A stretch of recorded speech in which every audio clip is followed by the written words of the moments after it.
Et dans le dernier quart d'heure de Smart Bourse, on s'intéresse à un concept peut-être inconnu de certains, le garde du corps financier. Alors qu'est-ce que c'est? On va tout savoir avec notre invité, Litel Pullard. Bonjour. Bonjour, Vous êtes la patronne, la CEO de Cap tout à Analysis. fait.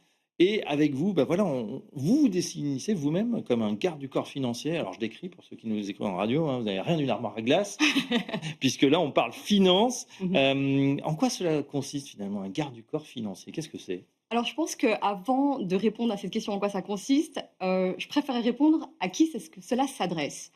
Et ben, ça s'adresse à des clients qui ne croient plus leur banquier ou leur conseiller financier, qui leur dit lorsque la performance est positive, enfin de leur portefeuille est positive, que Oui. c'est grâce à eux et quand elle est négative, que c'est la faute des marchés. D'accord. Bon, bah, ça, beaucoup seront d'accord avec vous, sur ce constat. Écoutez, donc nous, on intervient à ce moment-là, à ce niveau-là, en qualité d'analyse financier, avec un service de consolidation, de surveillance et de sécurisation des portefeuilles. Disons qu'il y a de nombreux clients qui sont gérés par leurs banquiers ou des conseillers financiers qui mériteraient d'être protégés de certains abus. Oui, lesquels en particulier? Hem, Notamment, ben, la concentration, de produits maison. Oui. On s'interroge de savoir si, c'est vraiment dans l'intérêt de la banque de conseiller systématiquement des produits maison, plutôt qu'avoir une architecture ouverte. Il y a pour moi un réel conflit d'intérêts, en Ouais. proposant des Des produits produits maison, donc plus chargés souvent plus en chargés frais. souvent, exactement. On se cache peut-être derrière une performance, vous l'avez dit, quand les marchés sont plutôt hauts, bah, voilà, ça permet de pas faire passer peut-être des commissions en plus et puis Mmh. quand ça baisse finalement, quand les marchés sont neutres, bah, ça baisse de toute façon à cause de ces frais. Hem, à ce moment-là, vous nous apportez quelle expertise? Parce qu'il faut que déjà, il faut qu'il y ait des mécontents qui viennent vous voir C'est fait. et qui disent: «Bah, voilà, moi, qu'est-ce que je peux faire pour contrer ça?»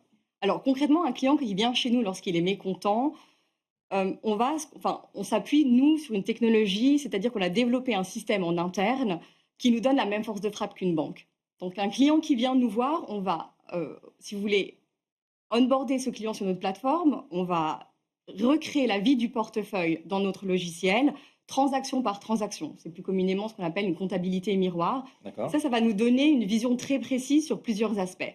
Sur son allocation par classe d'actifs, par type d'investissement, par devise, avant et après la couverture de change, par risque géographique opérationnel, à pas confondre avec le lieu d'incorporation, parce que moi, savoir qu'un fonds est incorporé au Luxembourg, finalement, ça m'est égal. Mmh. En revanche, savoir où les entreprises dans lesquelles le client investit en direct ou à l'intérieur de ses fonds génèrent plus de 50% de leur chiffre d'affaires, ça me donne une réelle information quant au risque. Une autre information qu'on va aller chercher, c'est l'analyse sectorielle. Et puis enfin, c'est ce dont vous avez parlé tout à l'heure, les frais, c'est pour moi le nerf de la guerre, c'est-à-dire de savoir si la grille tarifaire que le client a acceptée à l'ouverture de son compte est bien respectée, d'une part. Est-ce que c'est standard par rapport aux standards du marché? Juste un mot là-dessus, pour moi, un client qui est en buy and hold, c'est-à-dire qui ne traite pas beaucoup, Oui. ben, on pourrait accepter qu'il paye des frais de transaction standards, mais en revanche, moi, je vais être très pointilleuse sur les frais de tenue de compte.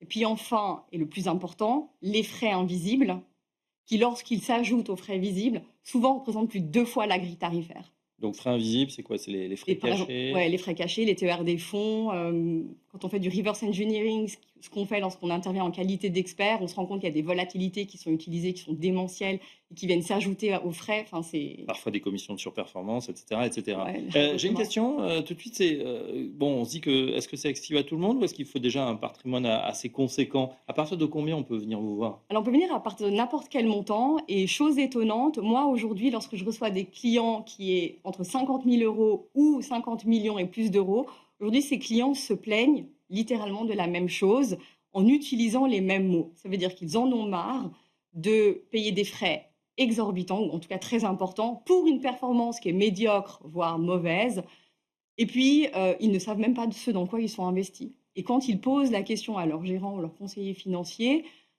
bah, finalement, ils reçoivent des explications qui sont très nébuleuses, et donc aujourd'hui, les clients, de plus en plus, sont en demande d'informations, enfin de transparence. Ils veulent reprendre le contrôle de leurs investissements. Ils veulent plus être simplement traités comme des vaches à lait. Puis je reboucle avec ce que vous disiez tout à l'heure sur les produits maison, ce qu'on disait, c'était Oui. Alors justement, vous voulez passer la moulinette de votre outil, ça vous donne déjà un 1er diagnostic. Mmh. Ensuite, comment on va adresser? On parlait des produits maison, Mmh. a fortiori, vous êtes quoi? En architecture ouverte, vous avez tous les Nous, on marchés? ne propose aucun produit financier. Moi, je D'accord, ne vends rien à vous part de la vendez pas. transparence et du contrôle, à mes clients. Donc c'est juste, des honoraires finalement pour dire: «Bah, tiens, là, vous êtes investi, de cette manière, il y a peut-être mieux à Alors, un faire». client qui souhaite investir dans un produit financier, on va lui faire une proposition qui est, articulée d'une certaine manière et moi, mon objectif, c'est d'aller, par exemple, amener des enfin, je dis des garde-fous, c'est-à-dire on va regarder les frais invisibles, on va regarder, par exemple, les secteurs pour en exclure certains, on va traiter la couverture de change et donc si vous voulez, on va essayer de reformuler correctement une demande d'investissement à la banque ou au conseiller financier pour avoir quelque chose d'un peu plus sur mesure Oui, et en tout cas sécurisé surtout ouais. et qui va s'insérer, pardon, dans le portefeuille d'investissement du client. Comment est-ce que ça va réagir avec son allocation actuelle? Alors pardonnez-moi Nathan, mais ceux qui viennent vous voir, on imagine, Ouais. ça peut être des chefs d'entreprise, ça peut être des gens, voilà, qui ont des Vous? postes plus ou moins, vous, moi, pourquoi pas? On n'a pas forcément envie d'y passer beaucoup de temps et même des fois, j'ai l'impression qu'on ne sait pas vraiment ce qu'on veut. On peut avoir des orientations, dire par exemple: «Bah, moi je voudrais que mon argent Mmh. serve à quelque chose dans la finance durable». On a beaucoup parlé d'ISR il y a quelque temps. Oui, tout à fait. Mais bon, à part, bah, déjà pas perdre d'argent, pouvoir en gagner, c'est pas mal. Mais après, j'ai l'impression qu'on fait confiance finalement à son conseiller, à vos Il y a indications. Est-ce une que les gens savent vraiment ce qu'ils veulent quand ils viennent vous voir? Ou est-ce que hem, vous leur donnez des options, vous les incitez? c'est une bonne question. Je pense que lorsqu'on arrive à poser les bonnes questions, en tout cas de manière désintéressée, ce qui est notre cas, puisqu'on ne vend rien, les clients, en réalité, ils ont un avis sur est-ce qu'ils veulent réaliser du rendement? Est-ce qu'ils veulent faire de l'alpha, du bêta? Enfin voilà, tout ça, on va traduire ça avec des termes beaucoup plus simplifiés que ça, mais je sais que je suis dans une émission où les Ouais, gens suivent. Donc je pense que la manière dont on adresse les questions et dont on peut potentiellement vulgariser l'information, les clients savent souvent ce qu'ils veulent. Ils savent déjà, ils ont par exemple, ils ont des a priori sur un marché, donc ils veulent déjà l'exclure. On va les aider à naviguer. d'accord. Quand on entend, garde du corps financier, c'est vrai qu'on pense, protection, hein, Tout à comme une fait, protection, c'est exactement physique. Ça, ça. c'est protection finalement de votre compte, de ce qui Mmh. pourrait lui arriver, de pire. Est-ce que, il y a une demande croissante pour ce service-là, vous C'est qui faites ça depuis une exponentiel. dizaine d'années maintenant? Ouais, non, c'est exponentiel. On a des clients aujourd'hui du monde entier, alors effectivement de France, mais du Mexique à la Chine, en passant par l'Australie, l'Afrique, le Moyen-Orient, il y a une vraie démocratisation de la transparence. Les gens sont en demande, les clients dans le je ne sais pas si c'est une tendance avec, l'époque dans laquelle nous vivons, mais il y a une vraie demande de contrôle, de maîtrise. Les clients veulent plus se laisser, faire. Ouais, contrôle, maîtrise et puis, peut-être aussi une certaine inquiétude, surtout en ce moment, avec Les cette marchés sont très rentrée, volatiles, ouais. politique, une volatilité avec monsieur Trump. Trump depuis le début de l'année. Ça aussi, ça pèse. Vous sentez que les gens sont peut-être plus anxieux, qu'ils sont plus, précautionneux qu'avant? Alors, non, pas forcément. Ils ont envie d'investir? Oui, les clients veulent investir.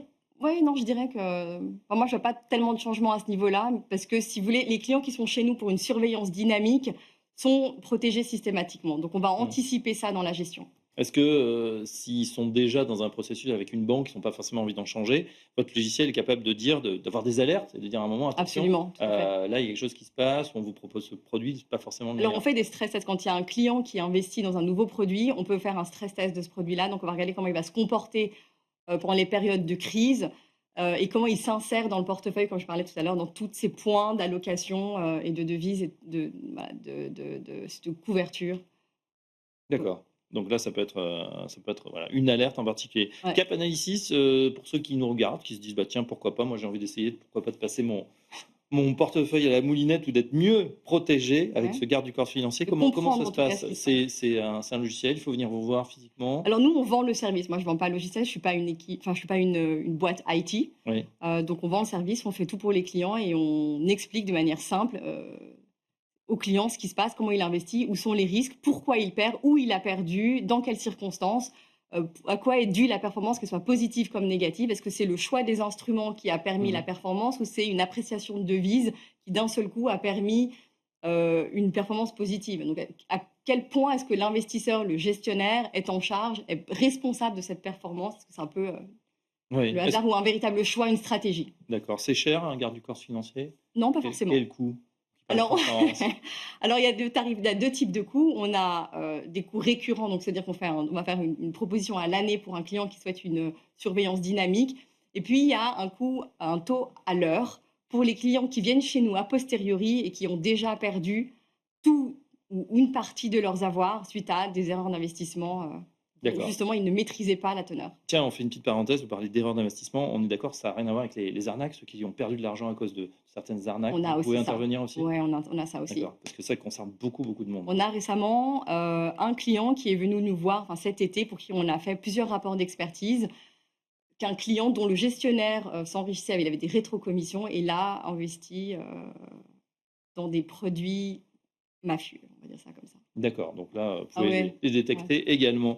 Et ben voilà, c'est énorme. intéressant de savoir que ça existe, ça va sûrement intéresser beaucoup de gens qui nous regardent en tout cas. Merci Little Pilar, je rappelle que vous êtes donc la patronne de Cap Analysis, le garde du corps financier. Voilà, si ça vous intéresse, je pense que vous êtes sur Internet bien évidemment. Absolument. Merci en tout cas à vous. Voilà, cette édition de Smart Bourse se termine. Merci de l'avoir suivi. Ça continue bien évidemment dès demain 17h à 18h. Si cette émission vous plaît, n'hésitez pas à la revoir ou à la recommander à vos proches. On est en replay sur YouTube, sur Twitch et sur toutes les plateformes de streaming en podcast. Merci de nous avoir suivis et à demain. Très bonne soirée à tous.